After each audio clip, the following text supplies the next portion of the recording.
You are listening to A Scary State, and this week we're covering Arizona. So, Kenzie. Yes, Lauren. Let's get scary. You're much better at that than I am. I've had a lot of practice. I still mess it up. I know you do. Every time it's, wait, what do I say again? Like we don't record every single week. Well, right, and I know it. I don't know, when it comes time, I get stage fright. I don't know. Stage fright in front of the microphone. Exactly. So I had such a sad thing happen today. Oh, no. So I went to go hang out with my mom and grandma. Mm-hmm. And so before I had to get Starbucks, obviously. And so I ordered those little egg thingies and I go in. Oh, I saw your snap. Yeah, I go in, I get my drink, I get my egg thingy, and I'm out at my car and all of a sudden it just falls straight through the bag. And I was like, what just happened? So I look, the bottom part had opened up. So I walked back inside and I was like, hi, my bag broke. And the lady behind the counter just looked at it, started laughing, and she was like, I'll make you a new one. That's nice. And I was like, oh, this is sad. I didn't have anything interesting happening. I did homework all weekend. Oh, fun. Yeah. I had my car situation, too, where my lovely husband left the lights on. Not happy. No. So, yeah, I had to call AAA, godsends, and they helped me jump my car. They found, the guy comes, I pop the hood, and he's like, oh, I have a present for you. And I was like, what? So I walk around, there's a freaking screwdriver under my hood. And he's like, I don't know why this is here, but here's the screwdriver. That's weird. So I just had a screwdriver under the hood of my car for, I don't know how long. I got my oil changed like 3 months ago, or 2 months ago. So maybe, I don't know. I tried to be really awesome and proactive and, independent girl that don't need no man. Of course. And fix my door because the screws are coming out. Oh, yes. So I got screws. And? It doesn't matter the length. It doesn't matter which one I put in there. They just all went straight back. So I need like a bigger screw. But then at this point, I'm like, if I get a bigger screw, it won't go into the hole of the metal thingy. Oh, yeah. So it means I gotta call maintenance. Oh, there's that thingy. It's like a plastic thingy that looks like this, and the screw goes into it for a more solid hold. Oh, yeah. Yeah. Look at us knowing things. But I already bought the screws, and since they didn't work, I don't want to go buy anything else, so I'll probably just call maintenance. Why didn't you do that from the beginning? Because every time I think about it is only when I open the door to leave.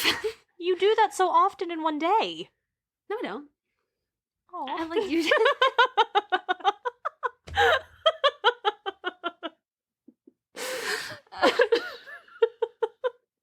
It's not as depressing as it sounds. I usually just leave and wait a really long time before I come back.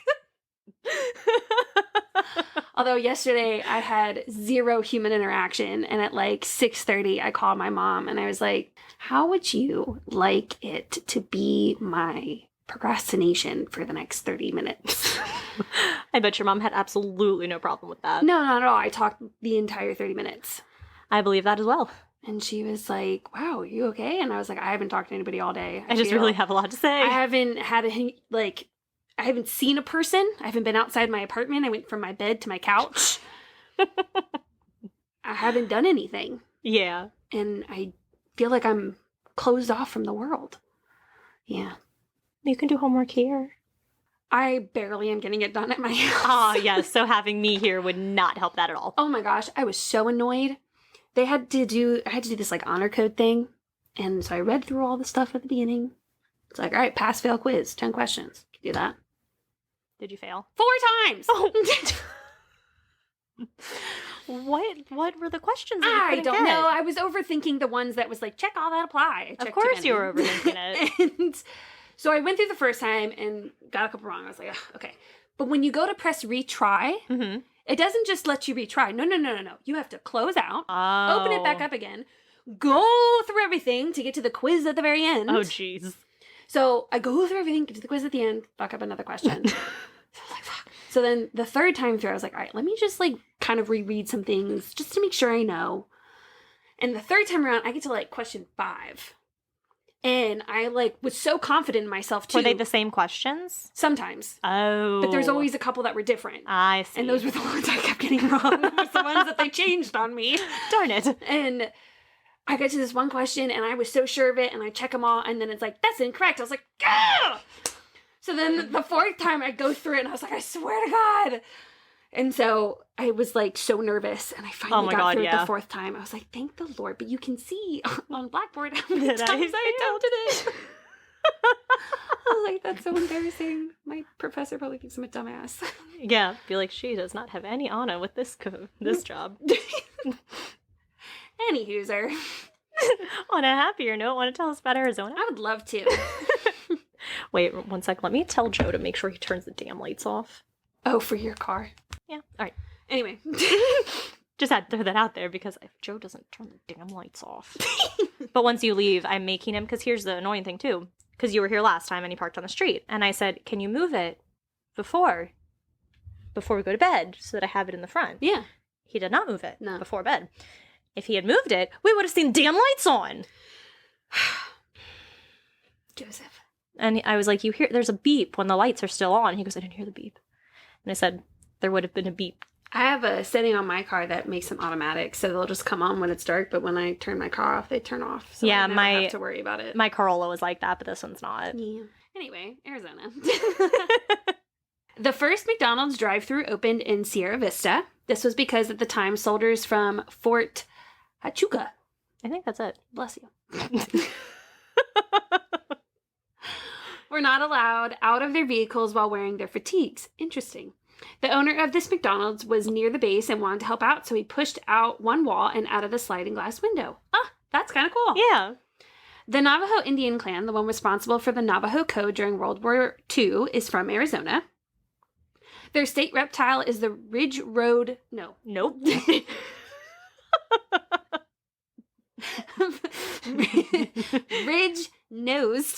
rattlesnake. Over 150 people are bitten by rattlesnakes each year, and the only venomous lizard in the U.S., the Gila monster, can be found here. And their state fossil is petrified wood. I just thought that was really weird. Didn't you guys talk about petrified wood? Yeah, we talked about the petrified forest, but right. I don't think it was in Arizona. I think it was in Utah, maybe? One of those. Something like that. I think, one of those states. Huh. Women were granted the right to vote 8 years before the Suffrage Act. Shout out to Arizona. Mm-hmm. There were more than 100 wineries in Arizona and 22 different varietals. What is a varietal? A form of wine. Oh. Yeah. I think it has to do with, the grapes, maybe. I don't know. A podcast I listen to always talks about wine, and she'll talk about, the varietals of this one are blah, blah, blah. Yeah. Yeah. There you go. Yeah, can tell you my wine knowledge is not really there, even though I've listened to 200 of their episodes, Yeah, I like it or I don't. And it is home to more than 75 licensed craft breweries.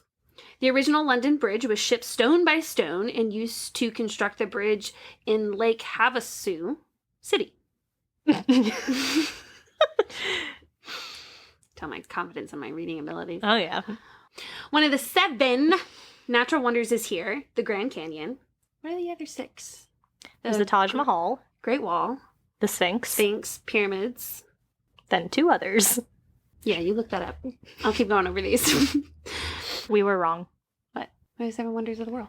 I'm confused because it says these 7 natural wonders of the world include the Northern Lights. Well, that's natural. Yeah. This is home. 7, just type in 7 wonders. Natural is different than... Yeah, okay.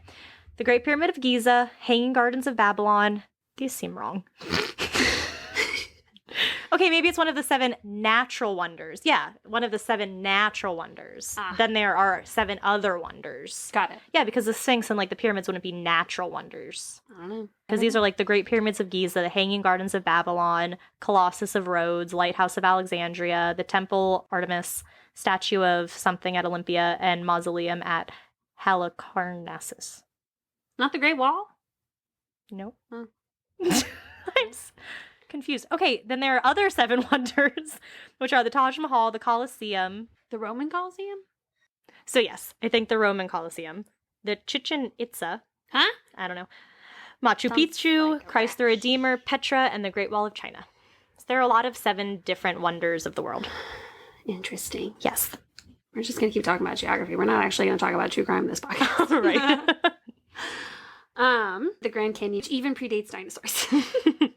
Over 5 million people visit the Grand Canyon each year. A place located at the bottom of the canyon, Supai, is the only place in the country where mail is delivered by mules. Did you know that mules can't be can't reproduce because it's a combination of a donkey and a horse. Oh. It's like how what are the thing with the liger? Yeah, that. They can't reproduce either. Interesting. Hopefully that's right. And, I say these things with such confidence, and then I'm like... You really did. I forget that hundreds of other people are going to hear this, and I might be wrong. Yeah. There is a volcano called Shit Pot Crater. Mm-hmm. This is because it resembles a toilet catastrophe. So there you go. The sunniest state in the country, even sunnier than Sunshine State, Florida. The sunniest is Yuma, right? Sunniest city. Sunniest city is Yuma. Mm-hmm. And Phoenix is the hottest city. Tequila was invented here, as well as the chimichanga. That I can read. So were jet skis and the taser. Lake Powell has a shore length of 1,900 miles long, which would be the equivalent of walking the coast of California 2.25 times. The first and last woman to be hanged here was Eva Dugan in 1934. When the trap was released, instead of being hanged, she was accidentally decapitated. Mackenzie. God. That happened actually a lot. Ew. Oh, yeah. God. I went down some rabbit hole of articles and I saw that, and then I just kept reading like the worst ways people were executed, and so of course I started to read that, and like a ton of them were that the people were accidentally decapitated. But that put an end to that way of execution and soon brought about the gas chamber method instead. Woohoo. The world's most well-preserved meteor crater is located in Winslow. It is approximately 50,000 years old. The Gin Blossoms and Jim Eat World are from Arizona. Wonder Woman Linda Carter is from Phoenix. Michael Phelps and Stephanie Meyer. Michael Phelps is from Baltimore. I don't know. This article I said he was from Arizona. Maybe he was born there. He was born there, but yeah, I don't know. An article I read said that he was one of the people who was from Arizona. Yeah, maybe he was born there because he's definitely... No, he was born in Baltimore. That's what the article... This other thing I just searched said he was from Baltimore, but the article I used for my notes said he was from Arizona. Ah, well... Maybe he, like, stepped foot in Arizona at one point, and they claimed him. They're like, that's ours. So, Stephanie Meyer. I think she wrote Twilight. Oh! Because Twilight was all up in Washington. So, you can write about I know. You don't live. I know, but I just feel like, well, maybe that's why she chose Washington, because Arizona's all sunny, Washington's all not. Yeah, maybe. I don't know. That's what the article said. I went with the article. I don't know these things. That's why I did research. Well, it was wrong. Well, then their article was incorrect. All right, Lauren, what you talking about today? Today, I'm going to talk about the Yuma Territorial Prison. So located in Arizona is the Yuma Territorial Prison. It opened on July 1st, 1876, and ran until it was shut down on September 15th, 1909. It has been added to the National Registrar of Historic Places, and it is now running as a historic museum and is run by Arizona State Parks and is currently known as the Yuma Territorial Prison State Historic Park. What a name. Seriously. So, ground was broken on April 28th, 1876 for the prison, and guess who helped build it? Can I have a hint? The prisoners. Oh. I was thinking, like, design. Yeah, no. No. Yeah, no, okay, that makes sense. I probably should have known that. Yeah, the first 7 prisoners admitted actually helped build their own cells. At this time, Arizona was a Wild West place, so it was believed that this prison was needed. This was after the Civil War, so a lot of people were moving west, and to include all that they left behind, one more thing that was left behind was their law-abiding ways. Oh, true. On July 1st, 1876, the prison accepted its first 7 inmates, and for the next 33 years... Wait a minute, how did those 7 people build it? They built their own cells, and then I guess from there they had other people build it. Oh. Once they were in their cells. I don't really know. It didn't go into much. It just really emphasized the fact that the first 7 helped build their own cells. Okay. Yep. So for the next 33 years, 3,069 inmates passed through its doors, to include 29 women. The first convict to enter the prison was William Hall. He was there on a murder conviction. After 3 years, he received a pardon, but that didn't help keep him out. He got a pardon for a murder? They were really just happy to give pardons at this time. Wow. But he returned a couple more times after continuing to be a bad person. Shocking that a murderer would repeat himself. And even, too, how he was, 3 years, murder conviction, I don't know. In 1878, the first female prisoner arrived, Lizzie Gallagher. She was convicted of manslaughter. At the time, there were no separate areas but she didn't get pardoned. Well, there were no separate areas for female prisoners, so she was kept in solitary confinement. She was there for 42 days before she was released. Yeah. So murder, 42 days. Well, manslaughter, isn't that like the accidental one? Didn't we look that up and it was really confusing? Yeah. Yeah. Okay. And this was in the 1800s, so yeah. Clearly anything goes, though. Right. The first prisoner to attempt to escape was J. Lewis, but he was unsuccessful. The prison housed all sorts of criminals, with crimes ranging from murder to grand larceny, which was the most popular and common crime, and even polygamy. Polygamy was a crime at this time. Like, jailable crime. In 1856, the newly formed Republican Party linked two crimes as the time relics of barbarism. Like barbarian things. Oh. These two crimes were slavery and polygamy. Yeah, that would be good to make those a crime. Yeah. The Republican Party also supported the Moreno Anti-Bigami Act of 1962. So this was like a little bit later. Wait a minute. This law outlawed bigamy and overturned the incorporation of the Mormon Church in Utah. Interesting. And interesting how we covered Utah just last week. Well, it's also interesting that the Republican Party was against. But I feel like over time, if I'm remembering history correctly, things changed. Like, you were Republican, but then they started to kind of get the Democratic views and the Democratic Party at that time. When it's a newly reformed Republican Party. Newly formed, yeah. Newly formed, that would have been when it flipped. Because, yes, you're right. There was a time when it was the Democratic Republican Party. And that was what we would consider more democratic. And then sometime in the early 1900s, like modern history, is when the Republican Party became more of what we know today. Interesting. Oh, This prison also had prisoners ranging in all ages. The youngest documented was 14, and the oldest was 88. Damn. Yeah. So life in the prison. By those who weren't prisoners, the prison wasn't described as being particularly awful. It had many amenities that even homes in Yuma didn't have, like electricity, forced ventilation, sanitation with 2 bathtubs and 3 showers. Could you imagine, like, being jealous of a prison? Right. Yeah. Like, just like making a crime. Committing a crime just to go because it was better. Well, what's kind of awful, though, is like homeless youth is a huge problem in our county. And sometimes they'll commit a crime so that they can go to jail so they have a roof over their head, 3 meals a day, showers, sanitation, That's so heartbreaking. warmth. It's sad. Yeah. Like healthcare, like it's better. Sometimes being in prison is better than being out in the streets, which is awful. That is terrible. Yeah. But so Yuma also had the first 3 flush toilets, a library that contained over 2,000 books. A prison had the first 3 flush toilets? Mm-hmm. Wow. Yeah. An enlightened progressive administration and even a prison band. And it was actually the first prison to have the library, hospital, electricity, and AC. Good for them. Yes. Residents of Yuma, those not in the prison, actually gave it the nickname of the Country Club of Yuma. Oh my God. They're like really bitter. But even with these amenities, the prisoners feared and just downright hated the prison, like, obviously. And it was often referred to as the hell hole. It was described as, quote, impossible to endure, more impossible to escape. And it had, quote, insufferable... Well, that's the point of prison. Exactly. And it had, quote, insufferable heat that made the place an inferno. And it wasn't in a great location either. It was surrounded by rivers, quicksand, and deserts all around. Is quicksand really a thing? I don't know. I feel like, well, if you go to the beach and you're in the sand and you kind of go like this with your feet, like step really quickly, you do kind of go into it like how you would with quicksand. I watched a lady online do that. Researchers in the Netherlands and France studied quicksand, a combination of fine clay, sand, and salt water.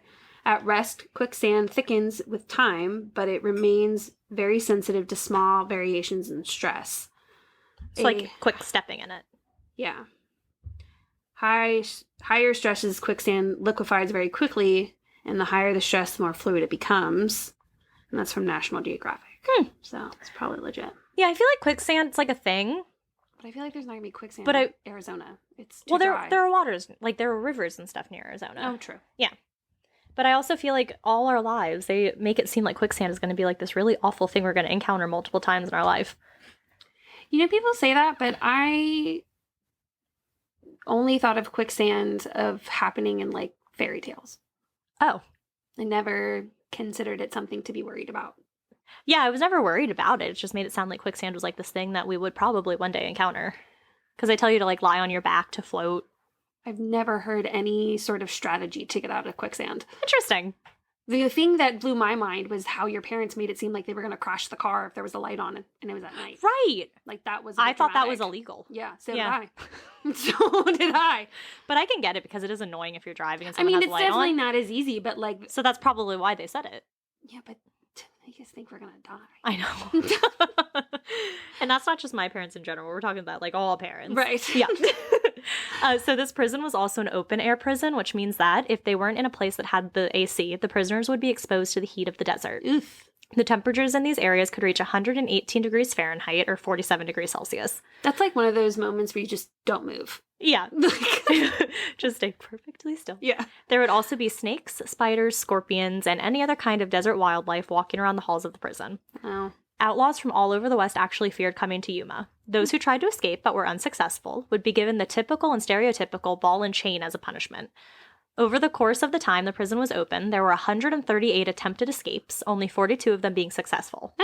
2 actually escaped from the inside walls, 8 while en route to a different prison, 24 while out on a work detail, and 8 while a new facility was being built. There were many different punishments waiting for the inmates should they act up. They would have to break bricks, so your typical, chain gang, breaking bricks thingy. Yeah. Or would have to spend time in the snake den, also known as the dark cell. The dark cell is exactly what it sounds like. It is a 10 by 10 square foot dark crypt area. It is usually completely dark except for a tiny vent that allows in some sunlight. So during the night, pitch black. This is where the rowdy and uncontrollable criminals were sent when they were acting up. Those in the dark cell would be stripped down to their underwear, where they would then be chained right where they stood. So it also had the name of Snake Den, and there were 2 reasons for this one. Sometimes snakes and scorpions would be able to make their way into the dark cell, so you're in the dark with these creepy crawly things. But other times, guards would legit throw scorpions and snakes in there with the prisoners. They would joke and say that the glow that scorpions gave off would provide light for the prisoners. Well, natural glow stick. Oh my god. Oh my god, it cracks too. Sorry. In this cell, the prisoners didn't have a toilet and would only be given a loaf of bread and a jug of water once a day. And sometimes, inmates would be in this cell for months, having no contact with anyone. Doesn't that make you go crazy after some time? Yeah, that's why typically now you can only be in solitary confinement for like 30 to 60 days before you have to be released, and then you could be put back. There's a story about the dark cell that involves 2 inmates. They had to be hooked up to ring bolts, like a chain is connected to the prisoner, and then that is connected to a bolt that has a ring on the end, and it's secured on either floor, wall, ceiling. You've seen this before. Well, they had to be urgently transferred to an insane asylum when they were finally released from the dark cell. I guess with how awful the conditions were. Yeah. In 1886, an intense riot occurred. I do my notes, and then I put things around, so I have 2 sentences. In 1886, an intense riot occurred. An intense riot occurred in 1886. When you need to, like, add just a few more letters and fluff to your essay to make it. 7 inmates tried to escape. They took firearms from the guards, then took the warden, Thomas Gates, hostage. They then charged the front gates using Warden Gates as a human shield. Gates, who was a tough dude, told his guards to shoot and not worry if they hit him in the process. So the guards started to shoot, and the warden got hurt. But not by a gunshot, but by one of the inmates who had taken him hostage, stabbing him in the back. Ouch. Then a trustee of the wardens, so a person who has like some authority under the warden, was able to grab the warden's gun and shoot the person who had stabbed him. At least 4 inmates were shot and killed by guards, and at least 1 was wounded. The riot then became known as the Gates Riot, named after the warden. So clearly this prison wasn't a super safe place, because in the 33 years that it was in operation, 111 prisoners died. Oof. No executions were performed on the property, but 50% of those who died from tuberculosis as well as other diseases. Half of the deaths were from natural causes. 8 were shot while trying to escape. 6 killed themselves while in prison. 5 were killed in work accidents. 2 were killed by other inmates, and 1 was executed by Yuma County, not on the property, but he had been an inmate. That's interesting that only 2 were killed by some, like, inmates. Yeah. I thought that too. I think that just speaks more to the conditions, because if they're dying of more like sicknesses and illnesses, things like that. Due to overcrowding in 1909, all of the prisoners who were still incarcerated were sent to the new Arizona State Prison Complex, and the Yuma Territorial Prison was shut down. After the prison shut down from 1910 to 1914, the Yuma Union High School took up residence in this building. Oh my. So what an interesting fact I found. So there was a football game being played between Yuma and Phoenix. Yuma High won, and out of frustration, Phoenix High called them criminals because their school was literally a prison. Well, Yuma took that nickname in stride and adopted that as their mascot, sometimes calling themselves the Crims instead. Their symbol is the face of a hardened criminal, and their merchandise shop is called the Cell Block. Well, I think it's kind of cool. I guess so. They've taken it in stride. They still, My sister told me, I think it was my sister. I don't know. Growing up, I was told that my sister's high school was designed by someone who designed prisons, which is why there wasn't a lot of windows. I heard that. Yeah. That was like a common rumor around, Mm-hmm. around Nova. Mm-hmm.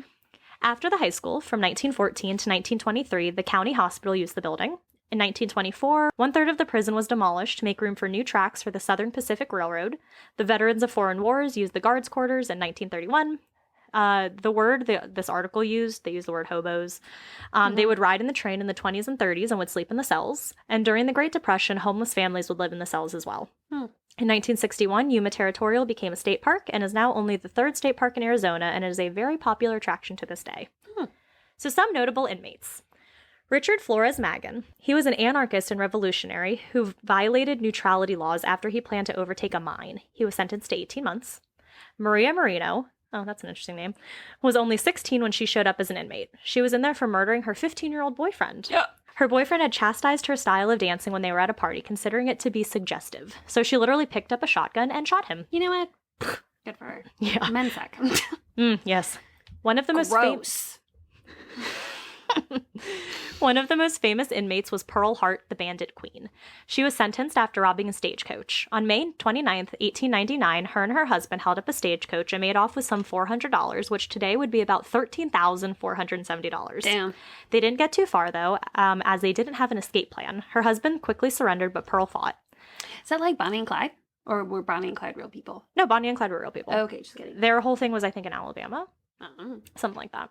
While awaiting trial, she was able to seduce a guard who allowed her to escape. But again, she didn't get too far. Finally, when she was put on trial, she dressed in a nice dress and told the jury she had to rob the stagecoach and needed the money for her sick mother.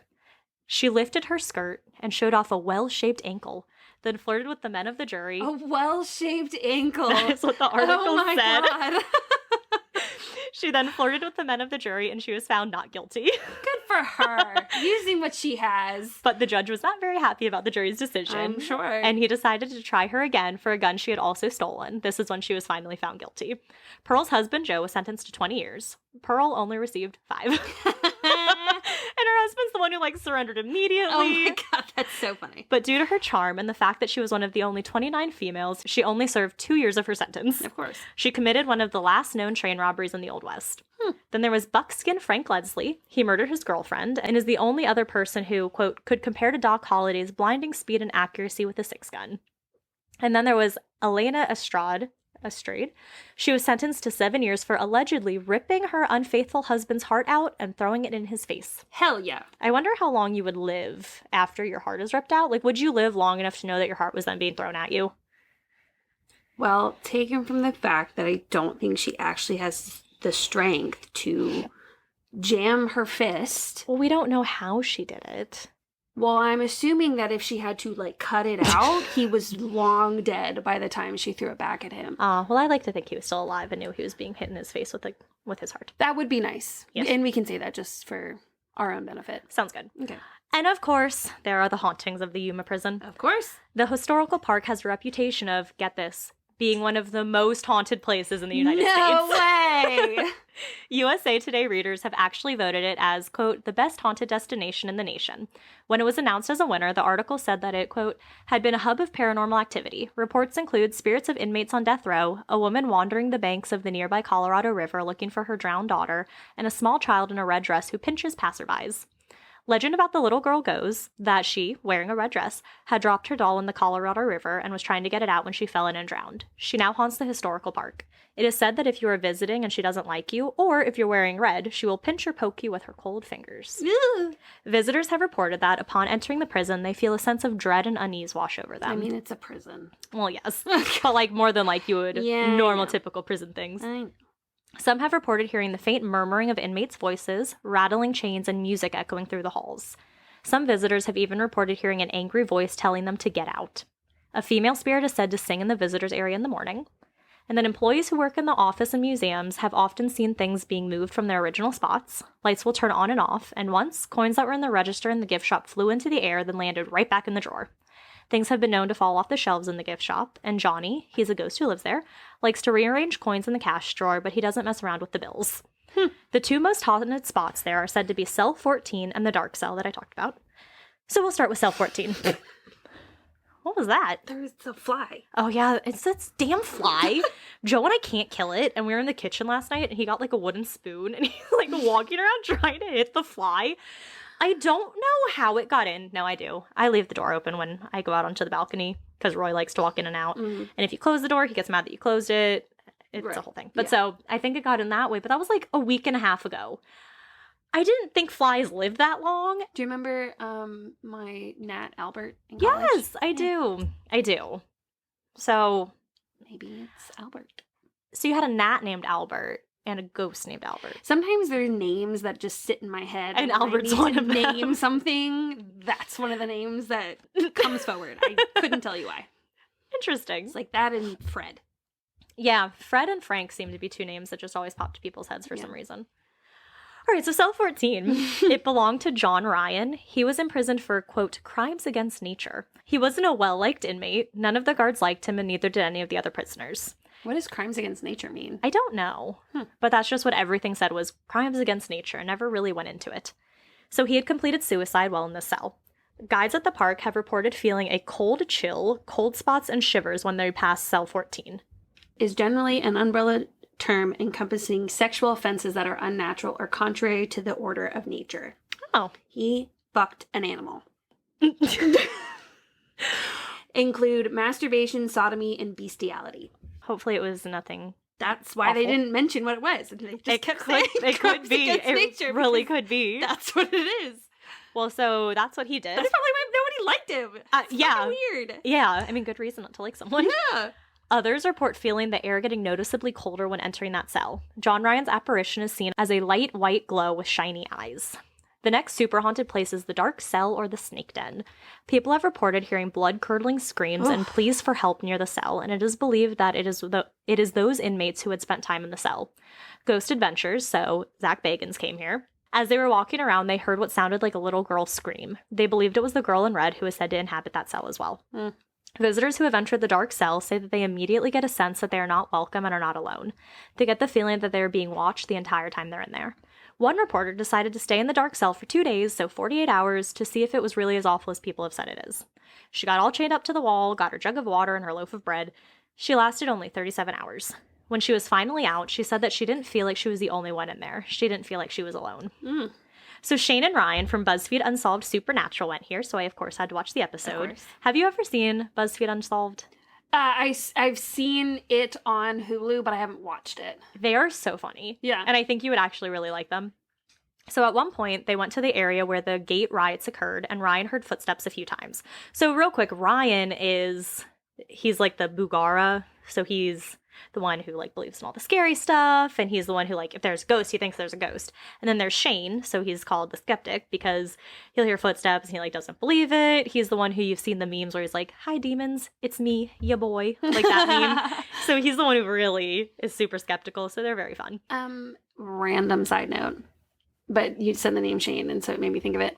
When I went out to lunch with my family today, and the person in front of us was, like, giving their name for, like, to make the reservation, and it was Shane, Sean, something like that, and the lady asked for him to spell it, and he goes S-S-E-A-N. Yeah. Huh. And I thought maybe I heard him wrong, like maybe he said S-H, but then he said it again. He was like, yeah, S-S, and I was like, Sean. Ew. Or Shane. You can't even do this Yeah, I don't like that. Yeah, it's different. Ew. Yeah. Maybe he wanted to be different. I don't know if that was his idea or his parents. There are some weird names people come up with. Yep. So, Shane and Ryan went into John Ryan's cell, and as they were asking questions, they heard a whisper. There was also an isolation cell outside that they visited. This cell is a legit cell outside. Like, it had a tin roof and the bars and stuff. So inmates who weren't listening and were acting out would sometimes be sent to this cell. A timeout. So, yeah, but it was outside, meaning that the prisoners would have to endure the awful outdoor weather in a cell with a tin roof. Yeah. And this cell was visible to all the inmates inside. So they did a spirit box session in the cell. They didn't get much in there, so they were saying they were going to leave, and the spirit box said, why? Next, they went to the guard tower. They did a spirit box session here as well. And Shane was saying things like, I bet some of y'all weren't too bad, just here to cash a paycheck, but I bet some of y'all were real asswipes. And the spirit box said, fuck you. Oh my God.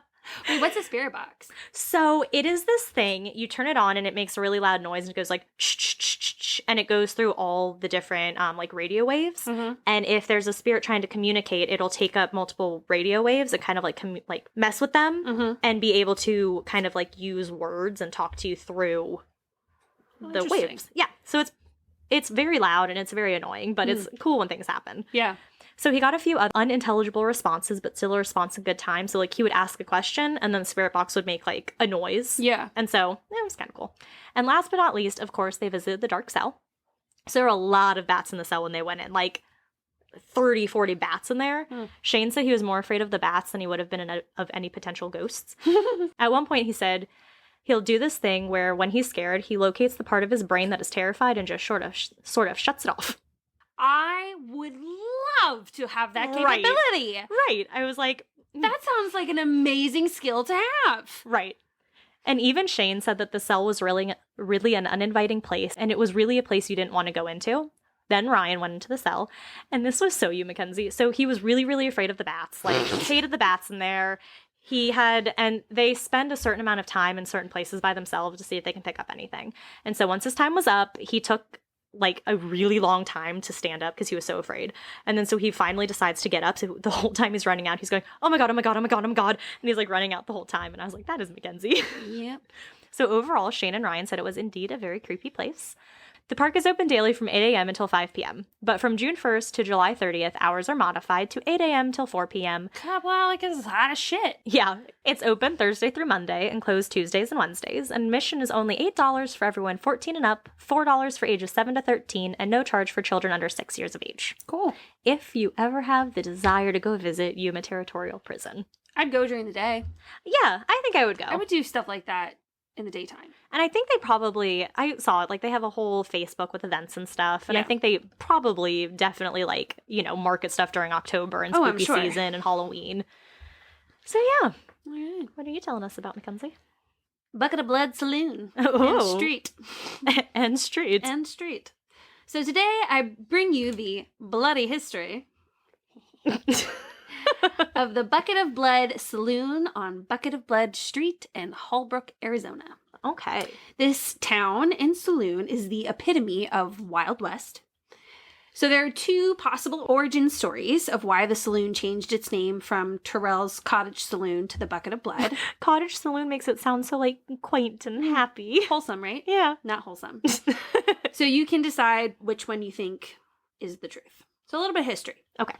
So the history of Hallbrook was not one of sunshine and rainbows. This town was founded in 1881 and was a railroad station for the Atlantic and Pacific Railroad.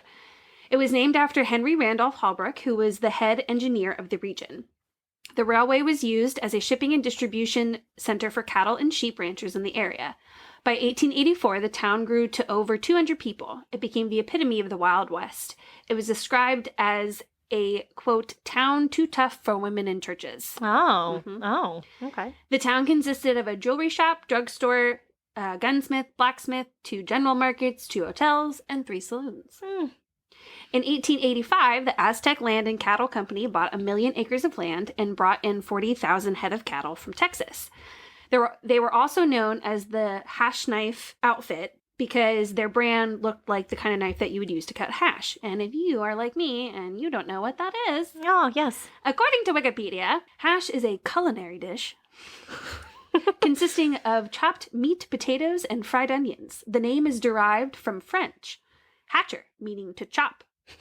It originated as a way to use up leftovers. In the USA by the 1860s, a cheap restaurant was called a hash house or a hashery.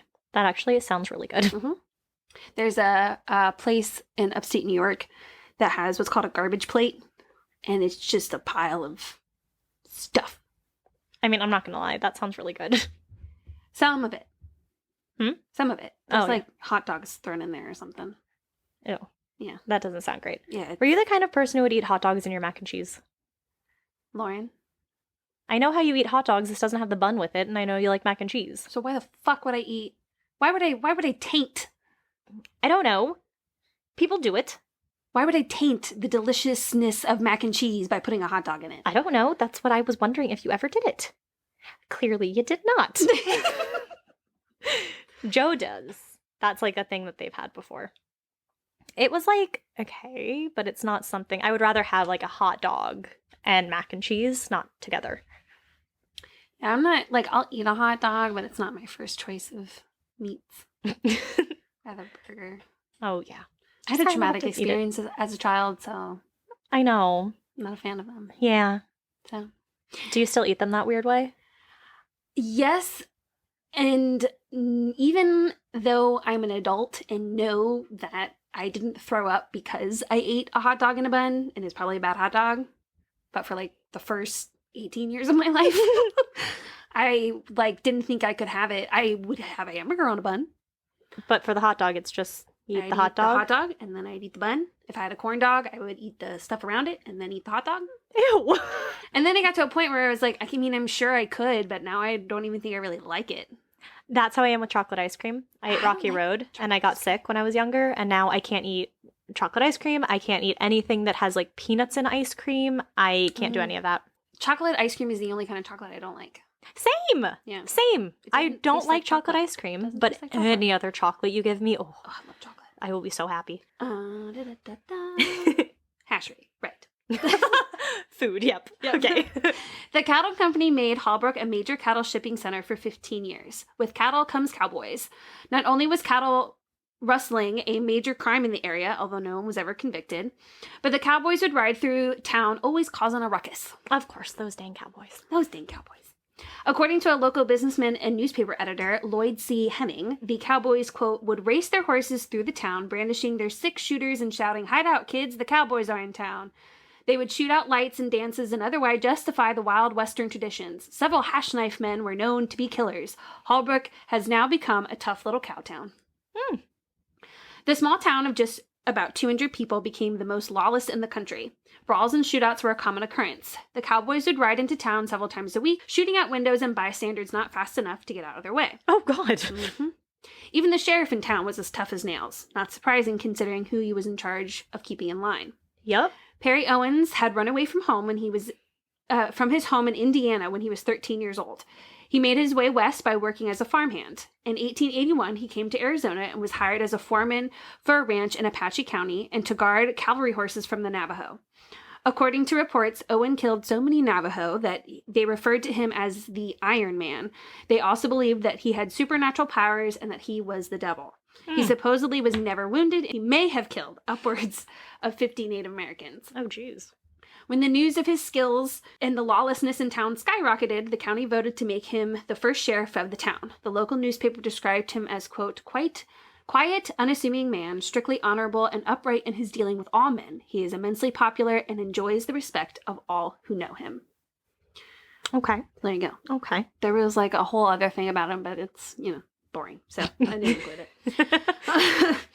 The saloon was originally named Terrell's Cottage Saloon and was the haven for cowboys, locals, and other ruffians. The saloon saw many gunfights and fistfights long before it changed its name to the Bucket of Blood. And there is one story of 2 patrons who were attempting to have a drunken target shooting contest, and they missed their target by inches. And according to some reports, 1886 was a particularly bloody year for the town. More than 24 people died, and while that might not seem like much with a population of 200, that's about 10%. That's pretty large number. Yeah, about 10% of the people in town. And that brings us to our origin stories. From the reports I have found, there is one that seems to be the more favorable one, and then there's another one that's just like an honorable mention. As always, yes. And so I'll let you decide which one is the truth. Okay. The first story is not as exciting as the second one, but it seems to hold the most merit since most of the sources I found claimed that this was the reason why the saloon changed its name. Okay. So according to Jolynn Fox, who is a volunteer with the Navajo County Historical Society and Museum, said that one evening 2 men went to the saloon and joined a card game. For whatever reason, a fight broke out over the game and shots were fired. The next day, people who walked by it said it looked like a bucket of blood was spilled on the floor. Oh. According to Wikipedia, they say that an argument was between rival cattle rustlers. They also described a card game that started the argument. The end result was the same, witnesses saying it looked like a bucket of blood was spilled on the floor. Mm-hmm. White Mountain Independent, which was I think it was like a blog site, said that the poker game was between a New Mexican sheep man and hash knife outfit man, cattle person. What? hash knife outfit. That's what they call it. Oh, okay. Yeah. All the additional words there. Yeah. The argument led to 3 men being killed, and the aftermath, you guessed it, looked like a bucket of blood spilled on the floor. So, maybe all these people got their information from the same place. Maybe it is the real reason the saloon decided to change its name. WMI even said that it is hard to know the truth of a legend since there's not much reporting with it. Given the amounts of fights and bloodshed over the years, any one of those stories could have been the reason. Yeah. So, story number 2, a little bit more interesting. I now bring you the story from from Albert F. Potter. Potter was a rancher who helped develop forestry efforts for the U.S. government in the early 1900s. Before, he came to Hallbrook, Arizona for health reasons. It was interesting that you brought up tuberculosis because there was this rumor that Arizona was a good place to go if you had tuberculosis because of the dry air. Oh, yeah. They had a lot of that. You know, like that was always the thought, like, oh, go to this place where it's open and dry air and clean air and you'll get better. Yeah. Now we have learned, thank God. Right. Well, that's why he went to Arizona. He became a cattle and sheep rancher who had a good eye for fresh grass, and a good reputation with the locals. Here's his account of an event that took place around 1888. The roundup on the Little Colorado River Range had just been completed, and the herd was being held at a lake about 12 miles east of Hallbrook, ready for cutting out the cattle that would be taken to the stockyards for shipment or their home ranges. As the saddle horses were being brought in about sunrise in the morning, 2 riders were seen coming across the country coming from Hallbrook. At first, it was thought that they were Indians because one of them had a cloth wrapped around his head in an Indian fashion. As they drew near, it was seen that the man with his head bandaged was seriously wounded and almost exhausted from the loss of blood. When they got closer to the wagon, the other man greeted us by shouting, "Here we come, all shot to pieces!" Recognized him as Joe Crawford, a cowboy who worked for the Aztec Land and Cattle Company, known as Hash Knife Outfit, and George Bell, a gambler. Crawford was so weak that he had to be lifted from the horse he was riding. Oh, they're coming from Hallbrook. I'm going to keep going. Okay. You'll see what I mean when I get to the end. Okay. Crawford was so weak that he had to be lifted from the horse he was riding. We laid him on the horse wrangler's bed, and with a handful of flour from the cook's bread pan, I plastered the wound on his head and stopped the bleeding. Examination showed that a bullet had also passed through the cuff of his shirt and coat sleeve, and just grazed the side of his body. Scars of other old wounds showed that this was not Crawford's first fight. Bell told the story having been in a card game. So now that I'm rereading this out loud, but I didn't realize that they were coming from Hallbrook. Okay. Which probably means that this is the card game that keeps getting talked about. Oh my gosh. That's okay. Well, now people know. Now here's the real story. Oh, well, it's still an interesting story. It is an interesting story. Bell told the story of having been in a card game with Ramon Lopez, another Mexican, when a controversy arose about a deal in the cards, and Lopez struck Crawford over the head with a 6-shooter. Then the real trouble started. Crawford drew his gun and killed Lopez. Then the shooting became general, and Crawford killed the other Mexican who fell beside his partner. Crawford and Bell then made their getaway. Bell was afraid that the men would come after him and Crawford. Porter supposedly told them that they could stay the night unless the law enforcement came looking for them. They would turn them over and let the law handle the matter. No one showed, and the men left town. A deputy sheriff did arrive looking for the men, but they were long gone. Porter believed that Crawford was actually Grat Dalton of the Dalton Gang, who was later killed in a bank robbery in Kansas. So the reason for the name change is because when Bell and Crawford shot those 2 men, it looked like a bucket of blood had spilled on the floor. Mm-hmm. Which, now that I'm rereading this story aloud, what I'm now going to decide for everybody is that this is what happened. This is the card game that everybody was talking about. Wikipedia made it seem like this was a whole separate idea. Like they had 3 different ones. Yeah. And so that's where I ran with. Ah, yes. Because Wikipedia is written by just whoever wants to write it. Well, to me it seems legit. But is it the reason for the name change? I like that, little connecting it back to the story. What I wrote in my the article I read from WMI has a great quote, but it doesn't really matter because as Old West author Stuart Lake said after writing Wyatt Earp, Frontier Marshal, 1931, when the legend becomes more popular than the truth, go with the legend. So, interesting. Yeah. So poker seems to be the main theme here. No matter which story you choose, even though they're technically the same thing, they both have a basis of a poker game being the catalyst. Pun intended. I love when you're so proud of yourself. Thank you. You can't do these puns any other time during the week, so. Actually, with my kids, we're doing, we have a pun of the day. Oh, what's your pun for Tuesday? I don't know, I haven't made it yet, but last time it was, you're positively amazing. Oh. Do they know the word qualifications? Do they know the word qualification? Yeah, like, would that be a word that they know? Because there's a miss. cute one where it's like a koala, and it goes, what do you mean I'm not a bear? I meet all of the qualifications. I made a joke about escargot, and that did not go well. Yeah. Yeah. Because it was like a snail wanted to go fast, and so we got a car, and he put an S on it, and then everyone who saw him drive by, look at that escargot. Oh. And it's funny, and literally staring at me. Oh. It's like snails, because it's a snail in a car, and someone's like, that's not that funny. And I was like, it'd have been funny if you guys know what escargot is. I love how honest. So I wanted to share another story that kind of is not so much of the name change, but just how the saloon lived up to its name of being the Bucket of Blood. Okay. And the reason I want to read it is because the wording is really funny. This is like a legit newspaper. Okay. Shooting at Hallbrook. Bloodshed over a dispute in a card game. The victim dies almost instantly. Deed was committed by the proprietor of the Bucket of Blood saloon. A tragedy at the little town of Hallbrook early Sunday evening, says the Flagstaff Democrat. Shortly after 6 o'clock, the report of a pistol broke the Sabbath quiet, and soon the news that a foul and inexcusable murder had been committed threw the townspeople into a fever of excitement. They're really trying to just... I'm adding a little sass to it with the reading, but you know. Yeah, but these are the words, right. You know? Mm-hmm. The quarrel that culminated in the tragedy began in a saloon bearing the shudderingly repulsive name, Bucket of Blood. The two men were playing cards. Suddenly a dispute arose and angry words... There's that dang card game again. Fucking cards, man. And angry words passed between them. One man drew a revolver and forced the other to retreat to the street. In front of the drugstore, the aggressor fired, and his victim fell dead on the highway. Rushing there, people found his shirt crimsoned with the blood that had flowed from the death wound. He had been shot through the heart. The dead man was George C. Hyatt, a barber, and his slayer, Harry Donnelly, the manager of the saloon. During the excitement, Donnelly declared that no man could take him alive, and Deputy Sheriff Harford, Sheriff Owens, was out of town. Mr. Harford lost no time in demonstrating the truth of his boast. There's a word that I can't tell because it's blurry. I don't know. I can't tell if he got arrested or not. I don't think so. When the news of the tragedy was borne to the widow of the dead man, she sunk lifeless to the floor, and according to reports received last night, she is still unconscious as of the late hour.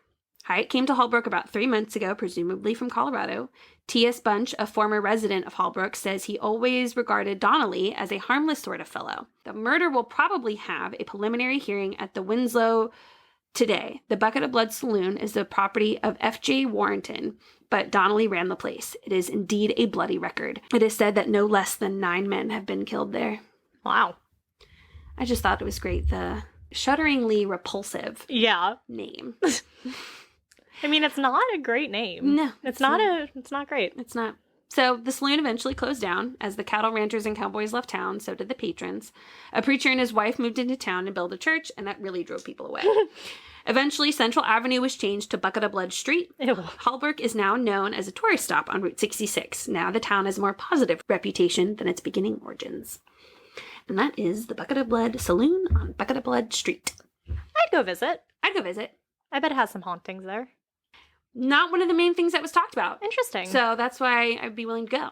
Yeah. Because it wasn't like at the forefront. There was one, the White Mountain Independent thing, like there was like talk of trying to restore, but then when I went back to click on the article, it wanted me to buy a subscription, so I couldn't that happens share a lot. more about that. But yeah, there was a lot of like, there's like the Great Blood Basin and like all these blood things. I was like, oof. There's one town that I was reading about that I was going to cover, but this sounded more interesting, where the town was so lawless and horrible that the sheriff was like deputized at like 3 p.m. and was dead by 8 p.m. Oh, yeah. wow. 5 hours. That's awful. Yeah. Not. So. There's so much of like the Wild West stuff that I just hate so much. Yeah. How lawless and how just like dirty and dusty. Well, and when I was reading some of these other things, like, especially with people moving out west, just the things that they would do to the Native Americans. I was like, awful. You know about it, but I was like, I don't want to talk about that. I don't want to, that's just, people are awful. Oh, yeah. And, it should be talked about because it's part of our history, and to ignore the fact that it was a thing is ridiculous. Whitewashed. But it's definitely whitewashed. But when you go on the internet, you don't find the whitewashed version, and it's just some But things those versions have been banned, Mackenzie. Yeah. Well, you know what? Here's the thing. It's called public school education. Right. You want to decide what your kid does and doesn't learn? You can either homeschool them yourself or take them to a private school where you pay for the education, so you probably would have more of a say. I don't know. But if you're not a qualified educational profession, go. Please go. Yeah. You don't go and tell your doctor what to do. Why are you going to tell me what to do? Yeah. No, I 100% agree with you. And it's also like, you want to come do my job? Come on. By all means, come for a week. Yeah. There's always this great post from teachers that if they actually worked their contract hours, nothing would get done. Mm-hmm. So. Or the one where people are like, oh, teachers are just like glorified babysitters. And it's like, okay, well, if I'm charging $12 per kid. Right? I would make more. I had this many kids in my class, and for this many hours, I would make $330,000 a year. Thank you. I should do that. It was some wild, wild amount of money. I'll never see that in my lifetime. Yeah, I don't think many people will. I know I won't. Not unless I, marry rich or find a sugar daddy, one of the two. There are a lot of sugar daddies online. There are. And if it was just like someone who needed like a pen pal, yeah, I think I could do it. Yeah. But that's usually not the... Yeah. I wouldn't mind giving someone company, but not like sexual company, just like normal, hey pal company. I like hanging out with people. Yeah. Yeah. I could do that. Hear your cool life stories, but that's about it. Yeah. That's about where I would draw the line. Yeah. All right, well, if you have any fun stories or ghost stories or literally anything, just like send us things at ascarystatepodcast@gmail.com. Go to our website at www.ascarystatepodcast.squarespace.com. Beautiful. Thank you. Follow us on all the social media things and retweet and like our stuff so that we can get more followers. This was a very rambly. A little bit. That's because these stories were a bit shorter. Yeah, that seems to be what happens sometimes. We tend to fill the void. Fill the void with That's tangents. I hope you enjoyed our tangents. I think that's it. I can't think of anything. All right, well, then stay scary. Stay safe.